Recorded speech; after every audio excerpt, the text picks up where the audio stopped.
Jews handed Jesus over to the Romans. Only John gives us the reason. Josephus confirms John's account that the Jews had no right to kill someone in this situation and needed the Romans to execute them. Many doubt the custom that resulted in Barabbas being released, but Craig Evans notes we have similar practices in the surrounding world, which makes this custom under Pilate plausible. The soldiers' mockery of Jesus is also historically plausible, as we find something similar in Philo. John 19 says Pilate brought Jesus outside and sat in the judgment seat.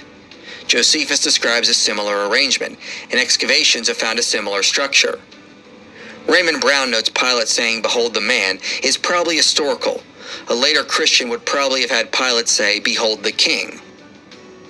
Of course, historians note the crucifixion of Jesus is considered to be an indisputable fact, but other facts in John's account are also historical. Josephus notes multilingual notices were often used, so the sign placed above Jesus in multiple languages seems to be reliable. The breaking of crucified victims' legs is also likely historical, given we've discovered the remains of a crucified victim in Judea who had one leg fractured and the other smashed into pieces. But additionally, John reports after Jesus died, blood and water came out of his side. Some have suggested this is mythological, because once the heart stops, the blood would congeal, so blood and water would not pour out of someone dead. Even Origen had to explain this away as a miracle. John even felt the need to interrupt the narrative to assure his audience this was something he witnessed, which suggests the ancient reader would not have believed that blood and water would come out of a dead body. But modern research has revealed this would be a natural result from a victim who suffered severe beatings and blood loss. Shock and blood loss can lead to the body losing its ability to clot blood, which is known as trauma-induced coagulopathy. Additionally, clear fluid would have accumulated in Jesus' lung from multiple beatings. So when the soldier pierced his side, we would expect blood and water to come out because of the type of injuries he suffered. This is most likely historical and something John witnessed, since he felt the need to interrupt the narrative and assure his audience this was something he saw. Only recent medical research has confirmed this would have been a natural result from the severe beatings that Jesus endured, and something the ancient audience did not fully understand. Josephus confirms that spices were used for royal burials, and the Jews used linen cloths to wrap dead bodies. Having Jesus placed in the tomb of a Sanhedrin member is an unlikely invention, since the council was the reason Jesus was condemned to death. After the resurrection, we see John agrees with the synoptics that the empty tomb was discovered by women. But John reports that Mary exclaimed, "Teacher." Later Christians would probably have used a more lofty title. Moreover, John preserves the Aramaic word she uttered, which suggests this is a reliable tradition he was told. Finally, in John 21, John uses a specific word for cooked fish that no other New Testament author uses.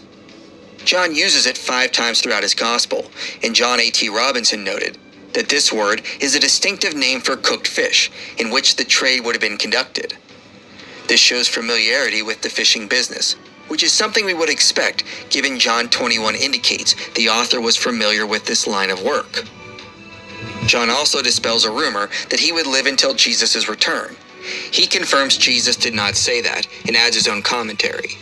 However, this shows us he did not think he was free to invent sayings of Jesus. Instead, he tells us what Jesus said and asks to clarify the meaning. A fiction writer could simply have invented a new saying of Jesus to assure that John was not going to live until the second coming. As Blomberg says, hence, the need for clarification proves historically probable as well. Individually, all these points we have listed would not amount to much, but when combined, they make a strong cumulative case that the Gospel of John is historically reliable, and they strongly support the church tradition that the author is John, the beloved disciple, an eyewitness of Jesus. And beyond this, there are several other pieces of evidence Blomberg covers in his book that we don't have time to get to. A fiction writer would not have gotten this kind of accuracy or written in this fashion. Given the evidence, it makes more sense to see John as a reliable eyewitness account. As Paul Anderson said, John is more archaeological, topographical, sensory empirical, personal knowledge, and first-hand information than all of the other Gospels combined. Richard Bauckham says, All events in John's Gospel are located, and most are located quite precisely in a named town. As a general feature of the Gospel, its topographical precision is not primarily a matter of symbolism, but of realistic historiography. D.A. Carson said, "The verifiable Johannine accuracies ought to be given more weight than is common at present. I'm referring to details of topography and the like. Of course, one may say that John used reliable sources or reliable tradition at these points, and thus remove the credit for accuracy from the evangelist himself. But that simply pushes the argument one step further back. If his sources and/or traditions are so good where they are verifiable, why should they be judged largely suspect where they are not verifiable?" Now, some object and point out that the way Jesus sounds in the Gospel of John sounds an awful lot like how John sounds in 1 John. So John must not have stayed true to what Jesus actually taught, and instead wrote in a way to make Jesus sound more like himself. First, it could merely be the case that John is paraphrasing Jesus and using his own style, which is a natural human tendency.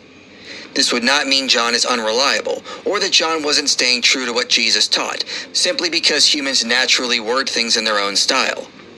Second, Mike Licona notes it could equally be the case that John's own style of writing was greatly influenced by how Jesus taught, and that he actively tried to mimic Jesus' style. This would be expected, given that we see John as such a high view of Jesus. However, Craig Blomberg notes it's not the case that John and Jesus sound exactly the same. No less than 145 words spoken by Jesus in John appear nowhere in the evangelist's narrative material, and many of these are general enough in meaning that we might have expected them elsewhere. Additionally, as we noted earlier, there is a lot of similarity with the character of Jesus that we find in the Synoptics. Mike Licona and Paul Anderson add that we find similar sayings in John to what we find in the Synoptics. John often reports that Jesus doubled his truly, or amen, but we see that in Luke, Jesus sometimes doubled his wording with other words. Moreover, in the Synoptics, Jesus says he spoke in a different manner to crowds than the way he spoke privately to his close disciples. John records many private conversations Jesus had, whereas the Synoptics focus more on Jesus' public sermons. Jesus was most definitely more than a one-dimensional rabbi, and John is likely recording another side of Jesus to give us a more well-rounded picture of who he is. Therefore, when we look at the data, we see strong indications the Gospel of John does indeed go back to an eyewitness. He, of course, tells us he was an eyewitness, and there is no reason to doubt this. Luke's Gospel backs this up, since he seems to have relied on John, and he tells us he interviewed eyewitnesses. Then when we go through John, we see a strong cumulative case the author was a reliable authority on the ministry of Jesus. This is on top of all the external evidence that unanimously attests that the author of the fourth Gospel is the disciple John. And beyond this, we still have overwhelming evidence that confirms the reliability of the other Gospels. As stated before, we are not dealing with late legends, but reliable and authoritative accounts that go back to eyewitnesses. The evidence confirms the tradition of John's authorship. John's Gospel is an eyewitness account of the life and teachings of Jesus.